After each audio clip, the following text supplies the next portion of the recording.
Hello good morning बच्चों आज हम फिर से आप लोग के पास लेके आ गए एक ट्रिक जो कि फिजिक्स के बहुत ही अच्छा कॉन्सेप्ट है और ये लगभग नीट में पूछा जा चुका है। ठीक है, और ये काफ़ी कॉम्पिटिटिव क्वेश्चन में भी आ जाता है।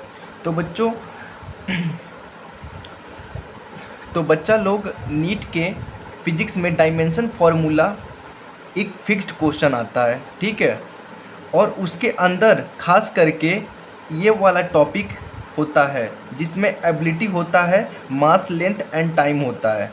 वो आता ही आता है, समझ जाओ बच्चों। ठीक है, और देखो अब इसमें सॉल्व करने के लिए बहुत सारे टीचर्स बड़ी बड़ी मेथड बताएंगे। ठीक है, लेकिन यहाँ पे इसे हम सॉल्व करेंगे एकदम आसान तरीके से। ठीक है, और मेरी ट्रिक में बस कुछ नहीं है, बस क्लास 11th और 12th के कंप्लीट फार्मूला जिन जिन बच्चों को याद रहेगा वो चुटकियों बजाते हुए कर सकते हैं।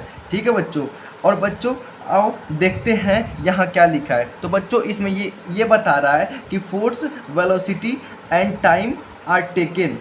ठीक है ना, ठीक है बच्चों, फंडामेंटल यूनिट। ठीक है, और बच्चों ये जो सारे आंसर है इसी फॉर्मेट में ही आएंगे और आते रहते हैं। और इसमें क्या पूछा डायमेंशन ऑफ मास आर। ठीक है, तो बच्चों एक बात थोड़ा दिमाग लगाओ, फोर्स, वेलोसिटी और टाइम जो होता है, ठीक है, इसके मास के साथ क्या क्या रिलेशन है।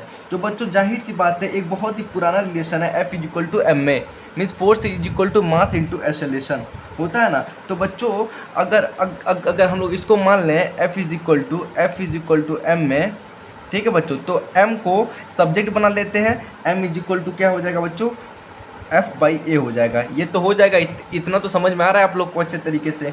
और बच्चों अब देखो अब इसमें क्या करना है। तो बच्चों वी ऑल नो डेट, हम लोग को पता है बच्चों, एक्सेलरेशन = कितना होता है, वेलोसिटी बाई टाइम होता है। क्या होता है बच्चों, वेलोसिटी बाई टाइम होता है। ठीक है ना, तो बच्चों वेलोसिटी बाई टाइम होता है एक्सेलरेशन।